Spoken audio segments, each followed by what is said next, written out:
Hey guys, and welcome back to my channel where today we are doing the book addiction tag. Now this is an interesting tag, not just because of the questions, but because it was really hard to find the original creator of this. Um, like it took a whole tsunami of tabs being open, but I did eventually hit upon Sam over at Fictionally Sam, and they did this tag, and they said that in their research, the most likely person to start it was Stuart over at Always Trust in Books, and those are both blogs. And I went and looked at Stuart's posts, and I said, "Yeah, okay, I think you're right." And so I think we found it. I'll leave everything down below, though. Murphy Napier's video, which is where I originally saw this tag. Sam over at Fictionally Sam's blog post where they did the tag, and then Stuart over at Always Trust in Books, their blog post as well, if you are interested in any of them. But let's go ahead and jump into the first question. So that first question is, what is the longest you can comfortably go without picking up a book? So I do this thing, not infrequently, where I will read like 5 to 7 books in a week, and then the next week read nothing. And I'm really okay with that, actually. I don't have any issues. But in the times where I am much more slow but steady, I only go a couple days without reading, really, dependent on like what I have to do throughout the day. But yeah, somewhere between a couple days and a week, dependent. I think that's the best answer I can give. Number 2, how many books do you carry on your person or e-reader at any one time? Most of the time, I do not carry a book with me, partially because even before COVID happened, I wasn't leaving the house for much more than like errands or social activities. And so for the social stuff, obviously, I'm not going to bring a book to like a friend's house because I'm going to hang out with my friend. But on errands, I usually didn't have errands that required me to like just sit for a while.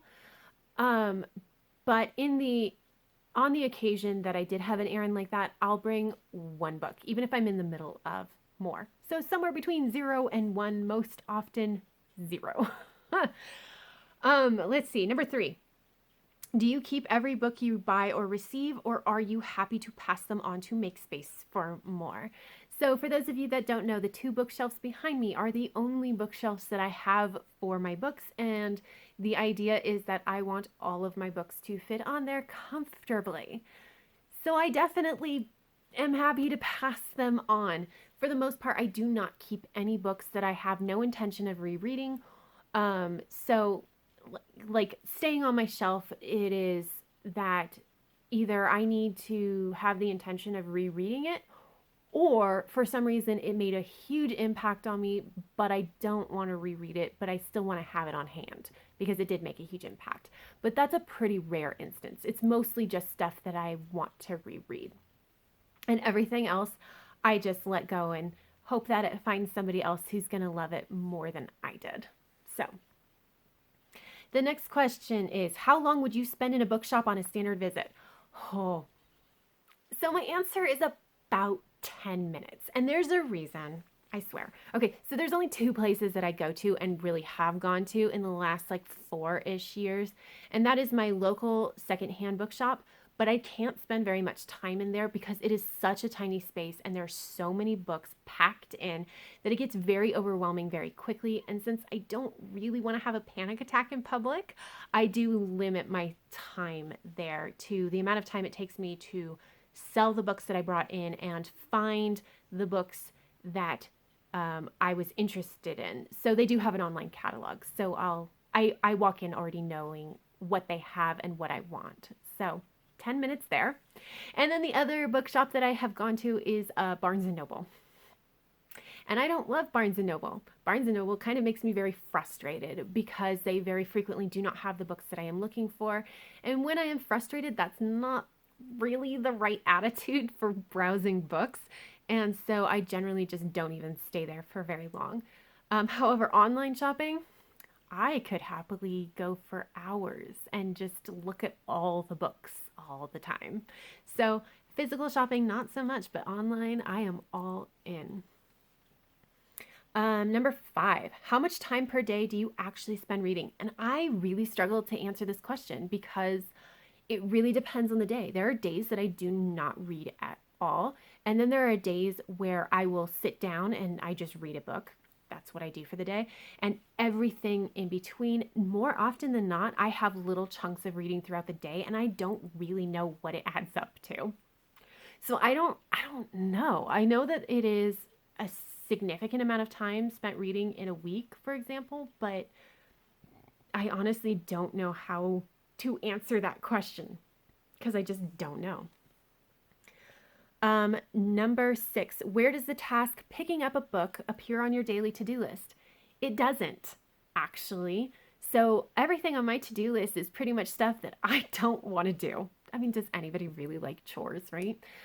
Well, you might like some of them, but you definitely don't like all of them. And so frequently, when I need an extra boost of motivation, I will tell myself that I have to do this chore, but once I finish, I can read in my book for a little while. And frequently, that is how I get through my to-do list for the day, is I reward myself with reading. But it's not actually on my to-do list, but it is a high priority. Let's see. Number 7, how many books do you reckon you own in total, including ebooks?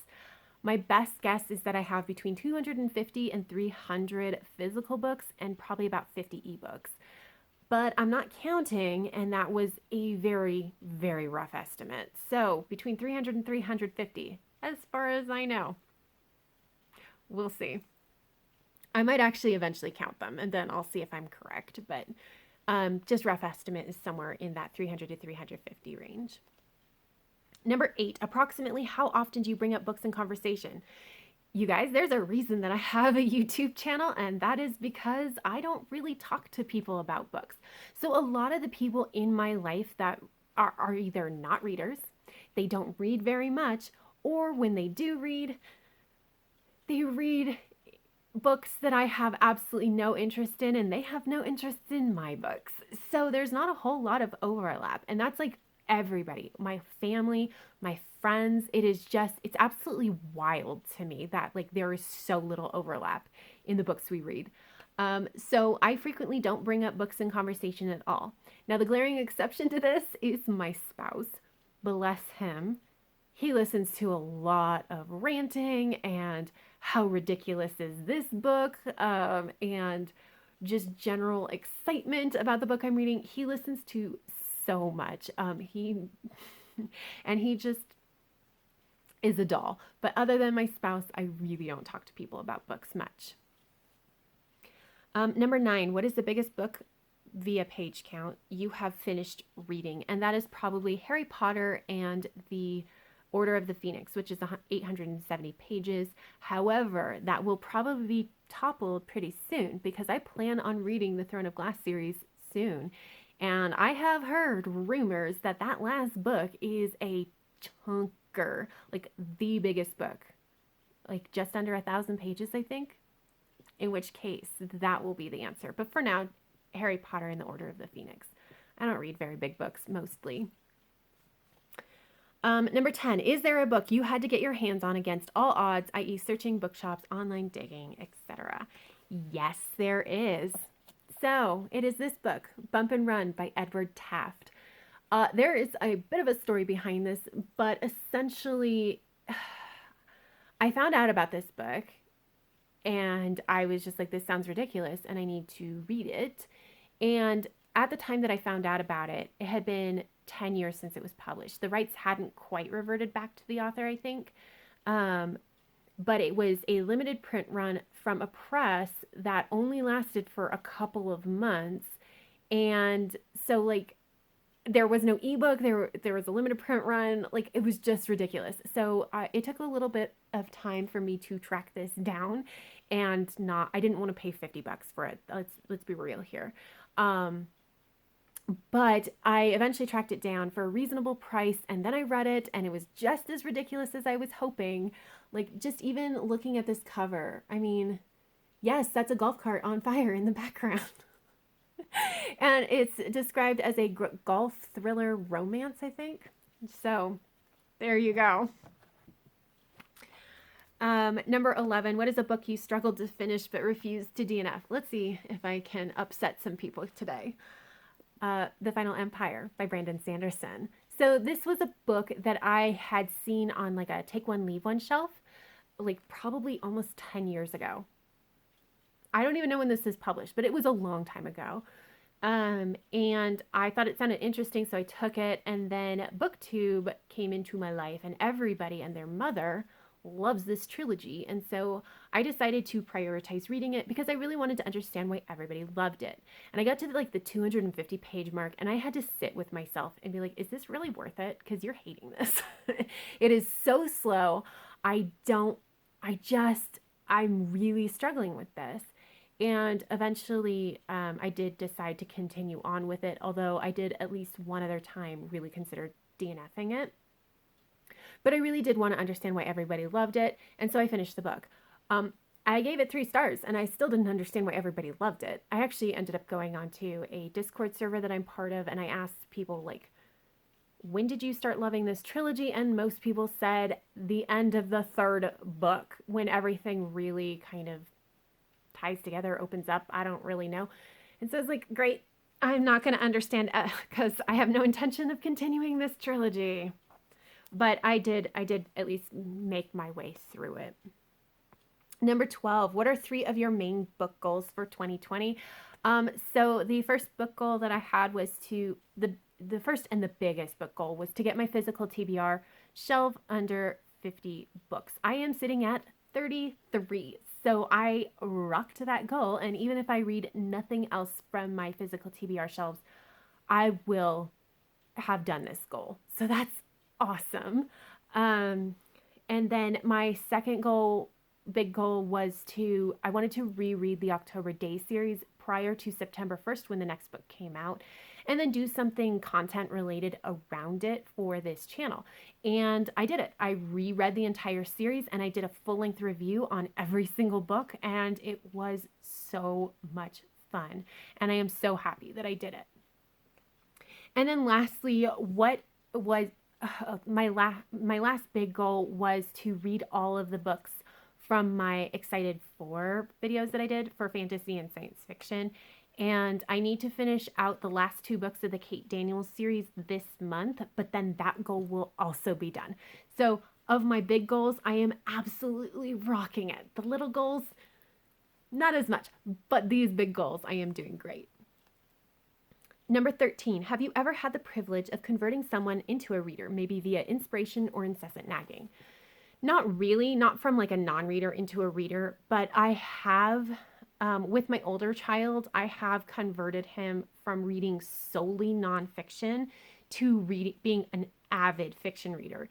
And it was a bit of a process, and there were a lot of baby steps in between, but I really gently pushed him forward, and now he loves fiction books. When I'm putting a book on hold at the library, it's almost always fiction, and that has been really, really cool to watch.